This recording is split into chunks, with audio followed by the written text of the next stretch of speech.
Hey, everybody, welcome back to Dark Knowledge, where we try to understand the great mystery, right? The great mystery. So while being mindful of the dark side, we're attempting to tap in, right, Cory? I'm here with Cory Cooley.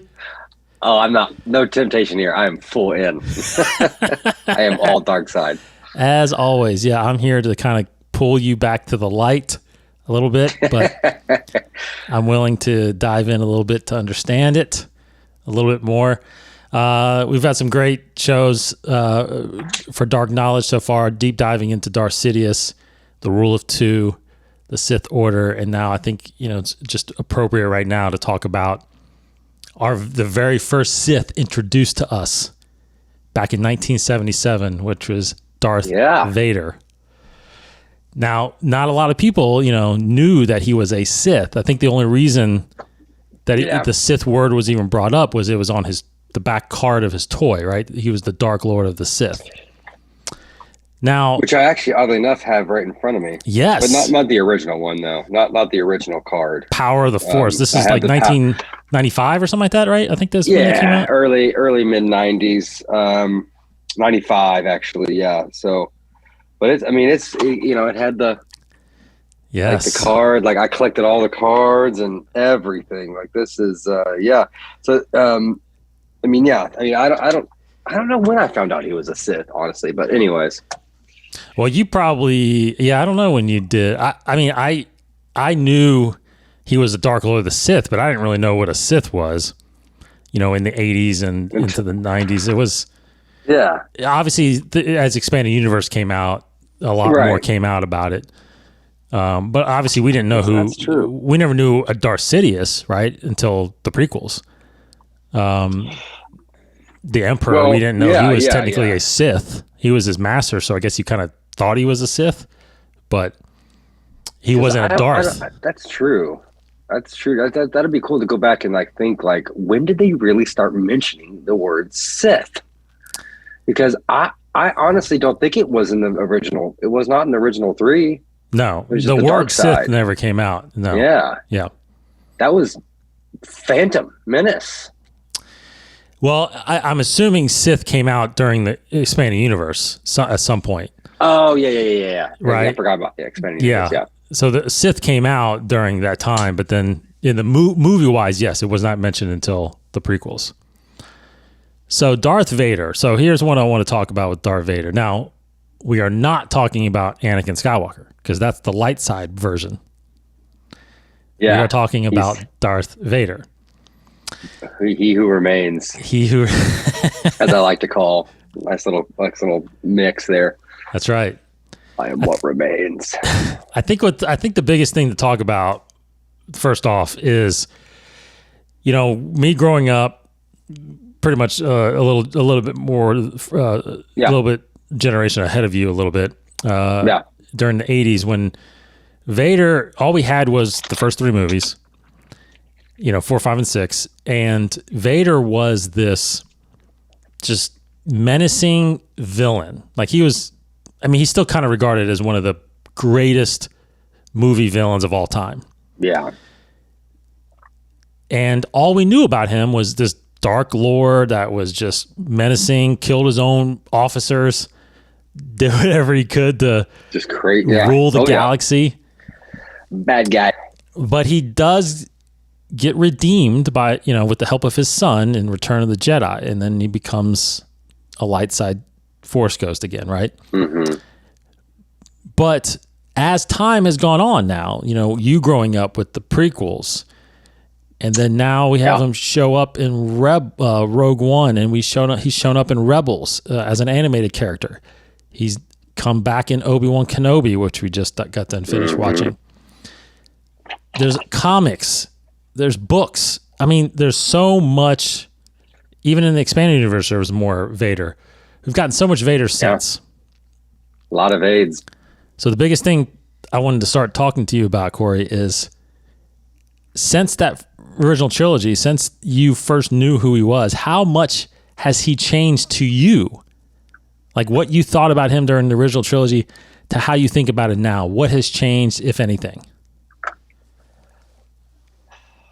I'm going to take my phones out for this one. Can you hear me? Yeah. They're dying out. So, how has Vader changed? So I'll start with what he was like to me, like being younger. So honestly, he seemed like he definitely was a bad guy, definitely powerful, definitely menacing, but not yet necessarily the unstoppable force. You know, like I didn't really get that all too much in the first three. Like he was imposing, but he never really. He only really reacted to not very many. I don't know. Like he reacted with his fellow or his officers and stuff. So that was kind of like, yeah, he's a bad guy. He's super scary, and you basically say one thing wrong, and he'll off you, right? And almost to a sense, you know, we got, and I guess this kind of it would be a closing statement, but I'll save that for later. But so he's definitely a bad guy. Now, as we get into, but he's just the mask, and was the old guy, and he, you know, and I'm talking as if when I was younger, like right. Old guy, old bald fat guy gets, you know, he's good. You know, you start to see a little emotion in him, and you know the whole father son thing that, you know, gets you choked up a little bit because he's like, he starts to crack when he's like, and which is also going to be one of my favorite moments, which is he goes, it's like there's this pause, and he's like, it's too late for me, son. Like he says, give me chills to saying that. Like, you know, at that point you're like, man, like he's like, it's like a disease, you know, so you start to see a little bit of a, you know, a human side, you know, a different side. So you see him get, then you go back, right? Then you go back to the prequels, and the prequels, you know, you see him, and everybody wants to see these tinges of anger or you know, we want to see how it's set up, and you know, they were really, I mean, a lot of it was all of them was revolved around, you know, Vader. Vader was the main character of the entire prequels. Yeah, pretty much. Honestly, I don't feel like, I mean, if I just off the cuff, off the top of my head, I didn't really start to understand or really care until Revenge of the Sith. Revenge of the Sith is probably my favorite of the three, probably. And mainly because movies wise, but you do start to see that in, you know, you see stuff in Clone Wars and in comics and stuff. But Revenge of the Sith was really cool for me because you got to see the fall, and the fall is what I always wanted to see. Yeah. The fight with Obi-Wan, how he got in the suit, like that's all. I could have had that as the first movie in the prequel, and then got everything in between, you know. Honestly, but so he changed in that fact to more. There was a person under the suit. I kind of understood his pain a little bit better because we didn't really understand his pain, like because, you know, they thought Vader killed his father, and you're like, what? Vader was the same guy, you know, blah. So then, well, obviously the newer movies didn't really do much for me. But then I started reading books, and canon started. They got rid of the expanded stuff, and now it's legend. So I remember the one book that really changed Vader for me was I think it was Lords of the Sith, which was kind of like the buddy cop movie book for Emperor and Vader. Because we have been so desensitized to Vader. Like, we've seen Vader from the beginning. We just know Vader is real. He's there. This was the first time. This book was the first time that I read and understood that he was like the boogeyman. He was a myth. People really didn't know him at all or heard of him and talk about him. They were like the village.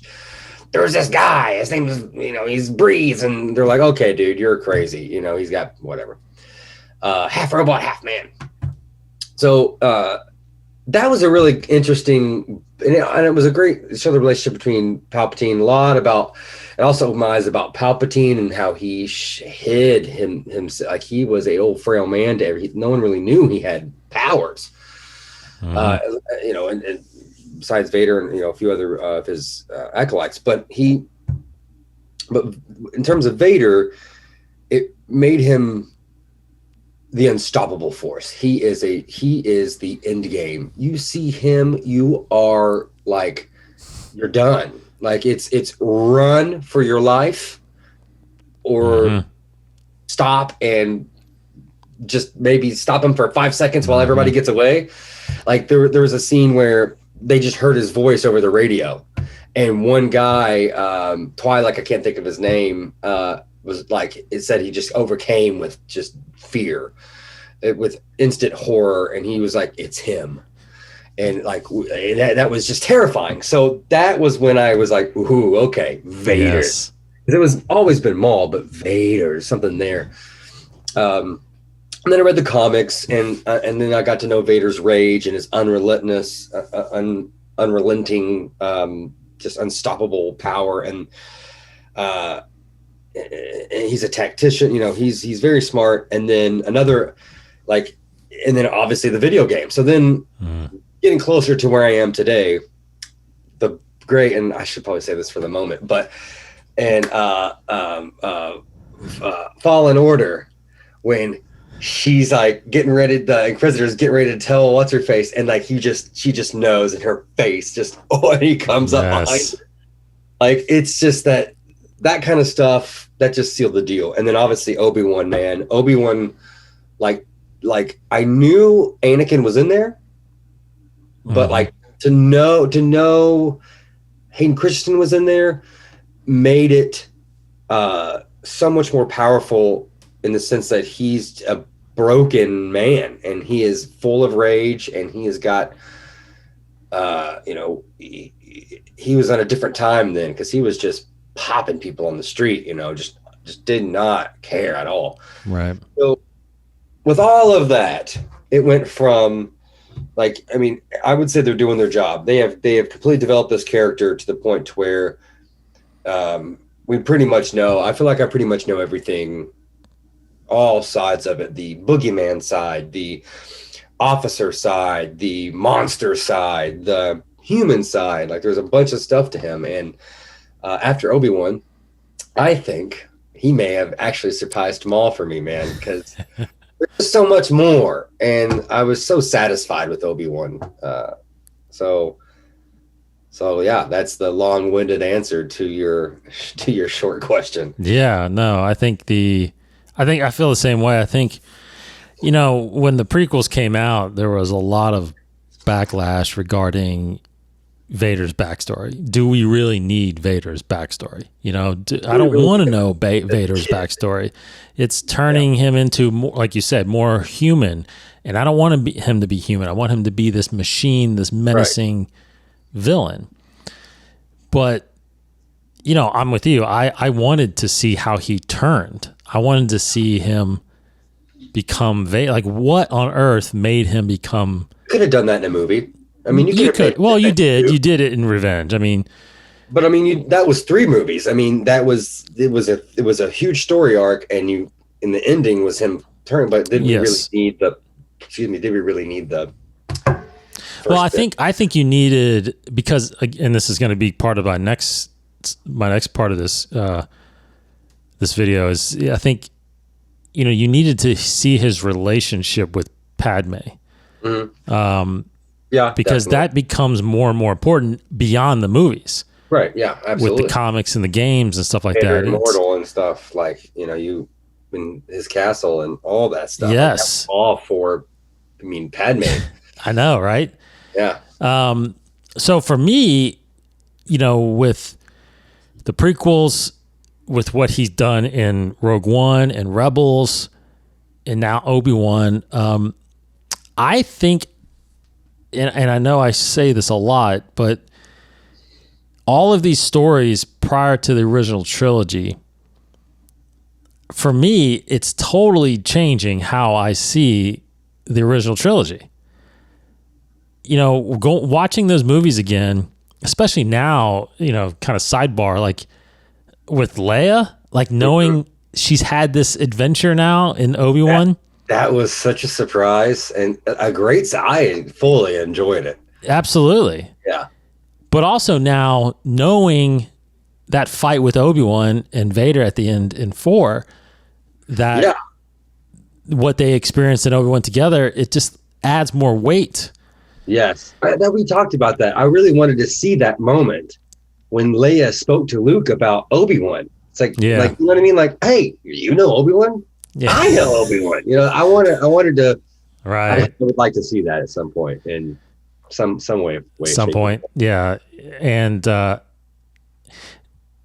think for me, I think he's definitely has changed, but I think for me, it helps knowing, especially for a villain, it helps knowing their backstory to really truly understand their mindset and why they are doing the things they do. Vader truly, Anakin, Vader in Revenge, he truly thought that he was doing the right thing. He was manipulated, but the way it was portrayed to him, the Jedi were the evil group, and he desperately they lied to him. Yes, they desperately needed to, and he desperately needed to save his wife. So with those things, he made that decision, thinking he would have the power to save her, and that it was the Jedi that were holding him back, and it was.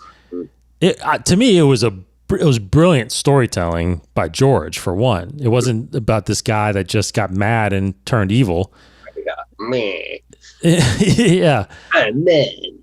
I mean, he showed all these steps that made him make that decision, and knowing what he's going through in the original trilogy, I just think it lends so much to who he is and the reasons why he does the things he does. Shmi, or right, Shmi.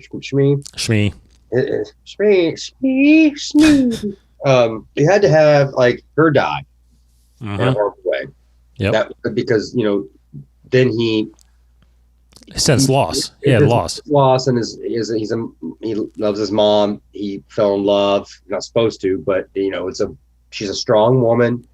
That just kind of, I feel like, makes sense in the being a mama's boy. He is also a cat. Not Casanova, but how should I don't. You know what I mean? Like he's a lover. You know what I mean? Yeah. He's a fighter, but he falls in love with her, and then he loses her. You know what I mean? Like, so it's a bunch of loss, man. Now that I think about it, like that whole, like, it's just like, it's just a ton of loss in his life. Right. All because he was deemed the chosen one from, 10 or however old he was. Like that ruined his life, man. Like, it did. I mean, he was, basically a celebrity, like a child celebrity. He grew up messed up, man. But it just goes to show you that no matter what you're destined to do, it always does come down to choice. Yeah. Right. Sure. Because he could have fulfilled that prophecy pretty easily if he would have killed Palpatine. It would have been done. Yep. I mean, not Mace Windu and just and struck him down, and it would have been done. Well, maybe because he could have had clones. I don't. We don't know. Well, yeah, you don't know. Kinda at that point, but because I'm sure he had a contingency. You know what I mean? If he had been killed, I'm sure he didn't roll all the dice. Yep, that's right. So what? So you kind of hit on it with your answer, but what? Are there any stories left that you want to know? Is there anything else you want to see Vader in or do beyond what you've already known? Get ready to start the comic, the one is it after Empire? Yes. Get ready to start that one. I'm excited for that. So that's something that I'm interested in knowing. And then, other than that, they do a really good job.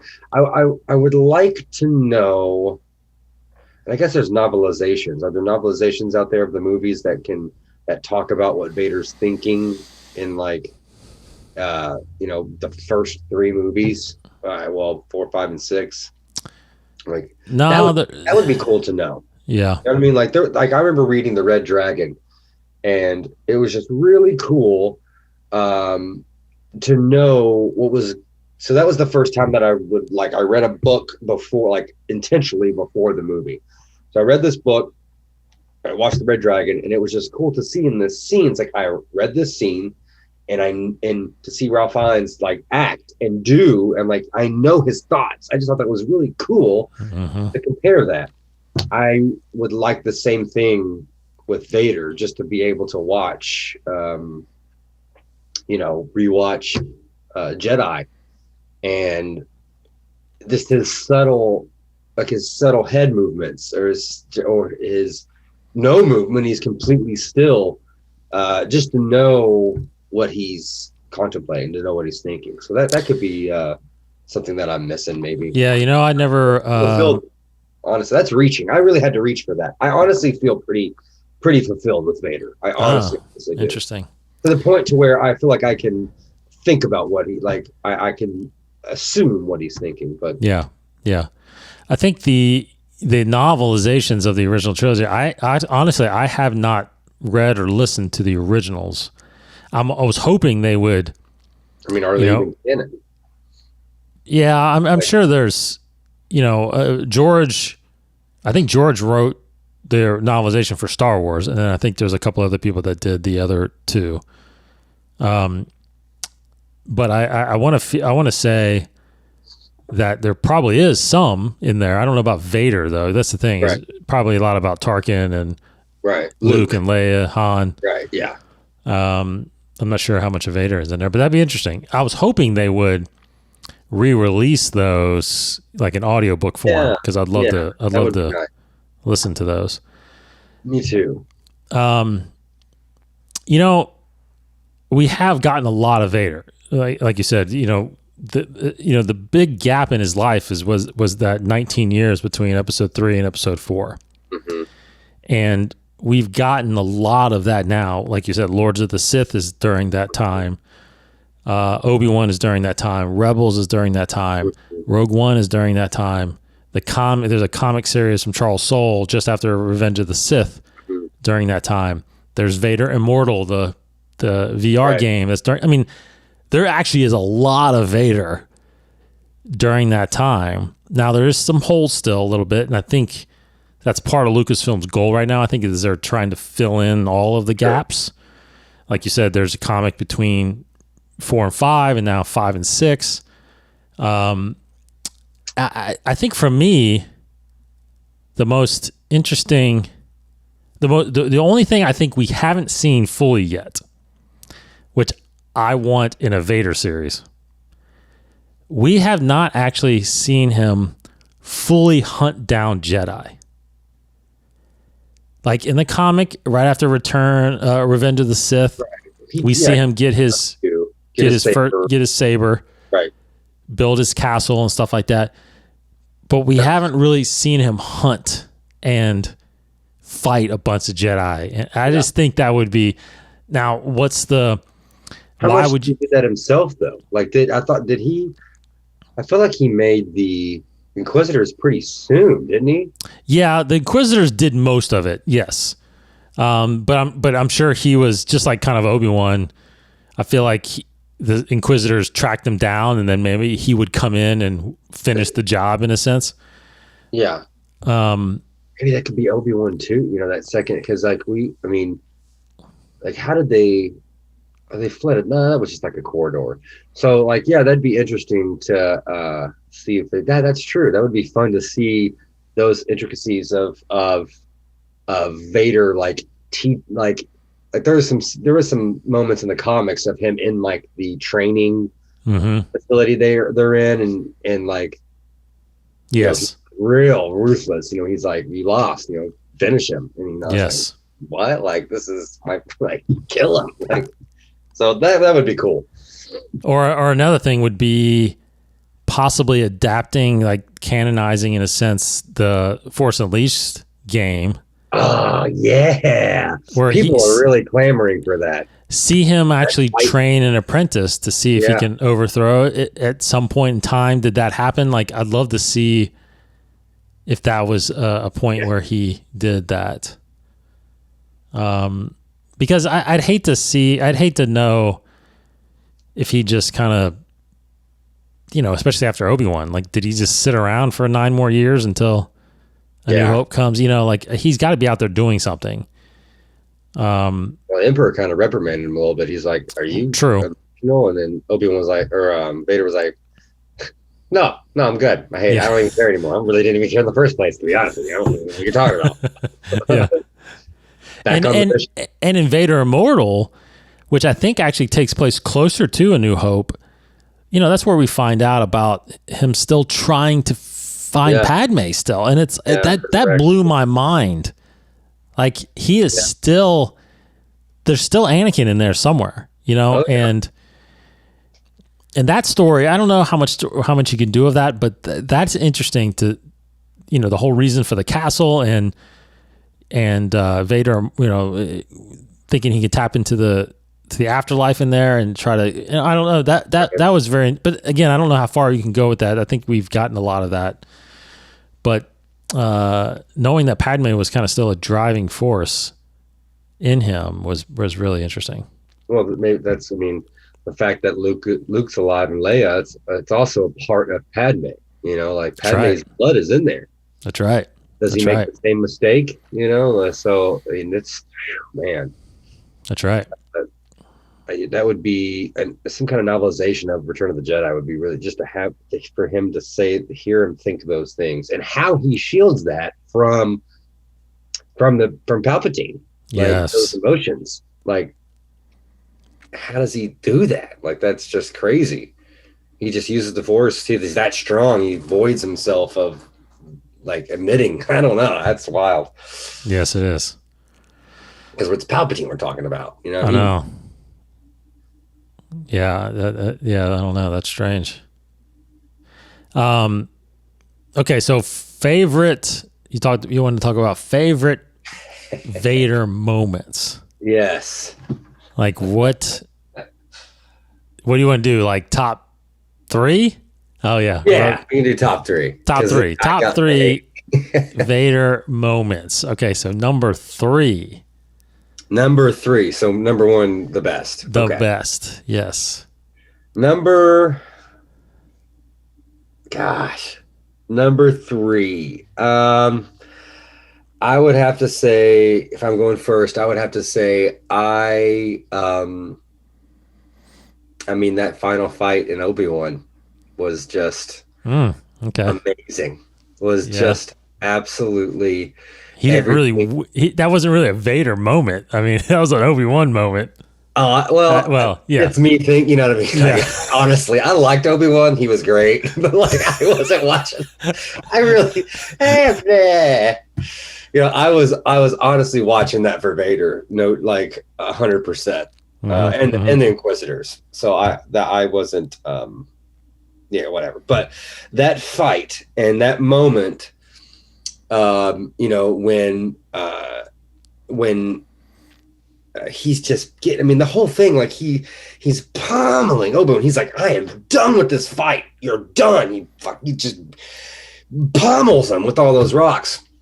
Yes. And he's walking away, and Obi-Wan comes up and they fight again, and he's just getting, he's now getting beat, but then he gets his helmet hit, and you see Hayden's face in the helmet, and he says the thing, right? He's like, I am not your failure, something like that, right? He goes, I am not your failure. You did not kill Anakin, or you did not fail, or something like that. Like I did. Mm-hmm. Like, you didn't kill Anakin. I did. Yeah, I did. I'm what's left, or I'm what remains. This is what remains. So that moment was just powerful.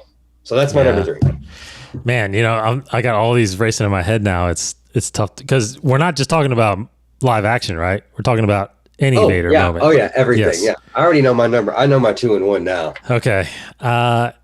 Because man, that's tough. Because I don't think this is 2, 1 or 2, so I have to put it up there though. But I remember being at Star Wars Celebration, and we got to see the premiere of season 2 of Star Wars Rebels. Oh, okay. And if you remember, I don't think you were there, but you should know the premiere. Yeah, yeah. But in that moment, that's when Vader got introduced to Rebels. Yeah. And when he walks in there, and then Kanan and Ezra are trying to fight him. Yeah. And he just does whatever he wanted. Like, I remember watching that thinking, ragdolls. Because remember, this is before Rogue One. This is before the sequel trilogy. You know, This was like the first time we saw Vader since the movies. Yeah. And he threw Ezra. I mean, he had Ezra about to kill himself with his own saber. Yeah. I mean, and the words that he said there, like, you know, you're deceived by thinking your master can train you. And I mean, it's just it's hopeless. Hopeless. I mean, it was an unbelievable moment. I'll never forget sitting there watching that, thinking, "Wow, that is Vader." Side, that whole dark side talk. You know, just it's like Batman. You know, Batman was not only the strongest person to get in, he's the fight, but Vader, not only is that, but he can get in your head and make you feel alone and hopeless. And this is it. And you lose, you either lose it or you find your strength and get the hell out of it. Yeah. That's cool. Yeah. Okay. All right. Okay. Number two. Number 2. It's from Lords of the Sith. Lords of the Sith. It was the moment, I can't think specifically why he's doing this, but it was these Twi'leks were on board this ship, and Vader basically said, "I'm like, you guys can't do it. Give me my ship." And they're like, "But Vader, like, we've got this. Like, we can do it." And he's like, basically, probably kills that guy, and he hops in his interceptor, or TIE Advanced, gets there, right?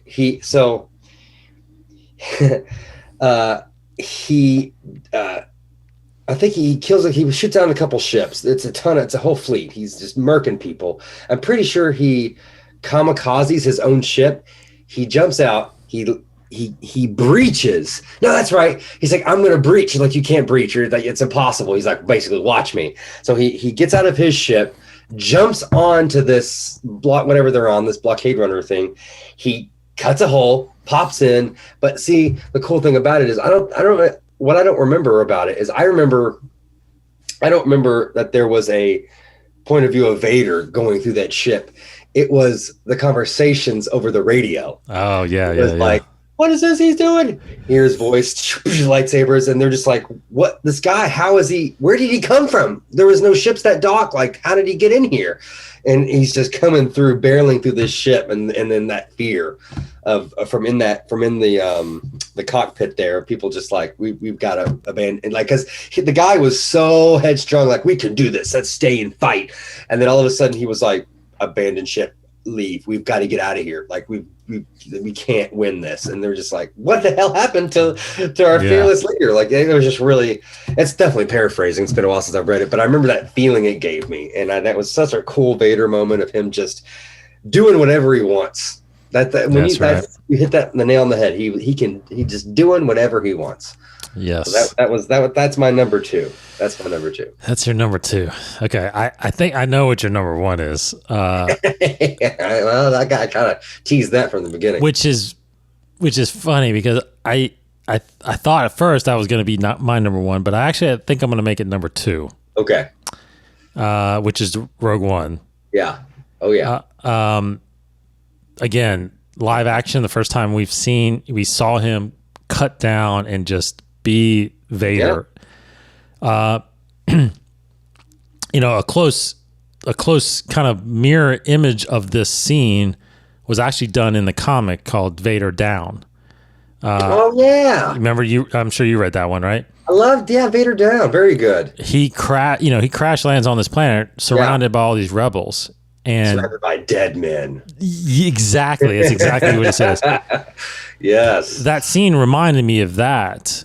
And there was no way, no, it doesn't no matter what they were never going to be able to defeat Vader in that hallway. But it just showed, his ability still to yield his saber and the Force at the same time. And it's just, taking guns, throwing bullets back. I mean, it is crazy. Yeah.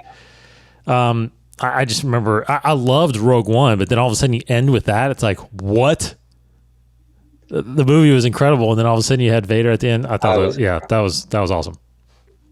That was awesome. So yes, that is definitely my number one. This moment right here. This was and you were alluding to it there. We've only seen Vader, well, like obviously in the prequels and stuff, but we've seen a lot of stuff in comics and cartoons of him being fast and awesome, right? But the last time in the movies, he was real slow and fighting Obi-Wan, and Luke. He was very clunky, it looked like. This was the first time, and this was like, because you don't know. You didn't know what was going to happen. You hear the same breach, the same kind of way, like click in the voice, and you're in the theater just, what is happening? Because he can do this, but we haven't seen it like in real life yet. Yes. And you just see this, and it just goes, comes right out, and it just erupts, and people erupts, and he loses his dang mind in that hallway, and you're just the whole time grabbing like, what is happening? Yes. He's got people up. I had to watch it like 4 or 5 times to just see everything that he did. He had that guy up on he had him up there until he passed him, and he just went, and he just chopped him. Yes. And when he had enough of the guns, he just went, boom, nope, done. Just pop, and it's just total and unmitigated fear. Yes. That was for me that was like a huge upgrade. I'm like, this guy, because I don't know if I don't know. I mean, up until that point, I'd seen. I don't know if I was completely caught up on some of the Clone War stuff, Rebels.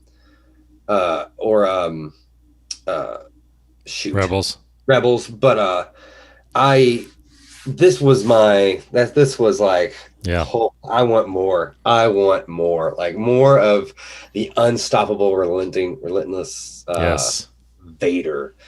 Just scary, man. Just a scary, emotionless, just monster, demon. Yeah, it's funny because I think that, if we were saying the best Vader moments, that's by far the best Vader moment. But I can understand that being your favorite. Honestly, though, my favorite scene, my favorite Vader moment, honestly, is still probably The Empire Strikes Back. Yeah. His fight with Luke, I think, is still like if it's on TNT and it's on the background, that when that scene comes on, because what I love about it so much is he's toying with him at first, right? He's throwing stuff at him and all that stuff, but when it comes to that hallway and then out to the balcony, I mean, he is like that relentless force. I mean, he's swinging, he's hitting. I mean, he's trying to beat Luke into submission in a sense. Yeah. And then he finally does it, and that shot of him standing there after he cuts his hand off is just like, I'm the badass boy. Yeah, it was from the low point of view. You're looking up, and the wind's blowing, and he's just, everything else is like real bright, and he's just this dark mass. Love it. And of course, on top of that is I Am Your Father and all that stuff. But just that fight, that was the first time, because, like you said, we had only seen him fencing with Obi-Wan up at that point. Pretty much. That was the first time we see him actually just wield and fight and throw. I mean, it's just, it still wasn't the Vader from Rogue One or the Vader from Obi-Wan, but a little clunky, but a little bit power. Definitely showing a lot of power. Absolutely. So I still love that moment. Now I do want to throw out a couple. It would probably be 4 and 5. I got to throw out a couple honorable mentions. Yeah. The Rebels fight with him and Ahsoka. Yes. That's up there. Too. I didn't even mention Obi-Wan, which has got to be in there. I mean, yeah, I know you did. But then, similar to what you said, and I don't know if you read this book, but did you read Battlefront, the Twilight Company? Oh, no, I didn't. Okay, so there's a moment in there, which I wish, honestly, I know people might get mad at me about me saying this, yeah, but special edition of Empire Strikes Back, if they would do this, yeah, in Twilight Company, because it takes place over the course of the original trilogy. Okay. And there's a part of it where they're at Hoth when the Empire is invading. And kind of like what you said with Lords of the Sith, there's a point when you're following Twilight Company, they're in the hallway of Hoth, just like firing down the hallway at stormtroopers. Well, then Vader shows up, lights his saber, and they're like, who is this guy? What is going on? And he's just downing people, like deflecting everything. And they're like, we can't kill this guy. We can't. Do you imagine if you saw in Empire, like him going through the hallways and just wiping rebels down? I'm like, oh my God, I'll be all for that. I'd be all for that. That's another moment. I think that would work now. I wonder if back then it was like too violent or something. Probably. They'd have to raise the rating up because they were real worried about that back in the day. Just through documentaries and stuff that I've seen through other movies. But yeah, I would love to see that. That's really cool. But just like you said, like the whole myth of who is this guy? What no one's told us anything about. What is he doing? Like, and he said they describe someone getting force choked, and they're like, what is going? Wait, let's get out of here. You know, they take off. Go, run. Yes, run for your life. It's incredible. Honorable mention. I don't know. Some of the lighter moments, obviously, I think that moment when he tells Luke, "It's too late for me, son." That's a really powerful moment, and that one gets me kind of choked up sometimes. That whole hallway kind of walk was very calm. Was very, I wonder if, God, I almost wonder if Vader always thought that could happen already, and since some part of him knew he wasn't going to kill his son or watch him die. Yeah. But yeah, the Ahsoka fight, really cool. Really, really cool. But yeah, I think those are all my. And then there was I think, was that him and Palpatine, where it was in this like, and this was. I think this was Lords of the Sith. Yeah, it was. They were in this nest of these monsters. Yes. They were in a straight up hive, and they were both just everything they had to fight these things off. And that was really cool too, to see them kind of, rather not see, but see them kind of work together and fight like that. And they were both like, I'd imagine like those cheesy buddy cop movies. Good hit, man. Yeah. You too, buddy. Like, yeah. I think Emperor even ignite. I think he had his lightsabers out as well. I can't remember, but cool stuff, man. Awesome stuff. That's our episode right now. Look, we are going to do more Vader eventually because we barely tapped the surface. We could probably talk hours I think there's so much more to get into. We didn't really dive into, kind of the Sith side of him a little bit. We mentioned it a lot of it, but he by far is the epitome of what the Sith were, and I mean, even though Palpatine was the ultimate master in a sense, the guy that eventually figured out how to defeat the Jedi, he couldn't have done it without Vader. Yeah. So I think it may have sped up his timeline a little bit more, though. I think he maybe could have, over time. But I think that definitely helped him and sped up his plan. Because, like we talked about before in Palpatine, that he wasn't necessarily part of the plan at first. I don't think. I don't think so either. On the scene, he was like, "Oh." I think he thought Maul was going to do it, be there. Yeah. Absolutely. Yep. Okay, well, thanks, Cory, for talking Vader. Yes, Power of the Force, Obi-Wan, and Vader. These are my toys, man. Yeah, hope. I think we're both in the boat of hoping to see more Vader at some point. There is a lot of material out there. Obviously, if you want to go, comics are fantastic. The books, Lord of the Sith, that's something we haven't really talked about on Beyond the Saga at all. Lords of the Sith, which was a great book. But there's a lot of good stories out there. Comics. Charles Soule is writing such good stories in Star Wars right now. Vader being one of them. The Vader series you're about to start between Empire. He dives into. There's War of the Bounty Hunters that's in there. There's Crimson Dawn. The storylines that's in there. So Vader's involved in a lot of stuff.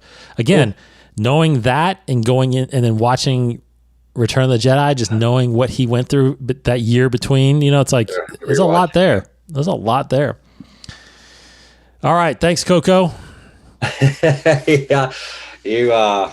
You're absolutely welcome. It's always, of course, I'll talk Vader any day. I'll talk the dark side. I'll talk Sith. Yeah, we'll be doing more Dark Knowledge. Stay here on Inside the Force. Go to our YouTube channel and subscribe there, or hit up us on any podcast feed. And of course, if you're interested in joining us on Patreon to support the show, patreon.com/Inside the Force, you can get exclusive content there, as well as some merch and all kinds of stuff. So go check that out. Take care, everybody. For Coup Master Coup. Outskis. You need a dark side sign off. I need a dark side sign off. I'll think of one by next episode. Yeah, next time. Maybe if someone's watching, then give me some suggestions. All right. Suggestions for dark side sign offs. There you go. If you have some good one-liners or something like that, I will cycle through them and I'll choose my favorite one. Yes, How about that? Great, perfect.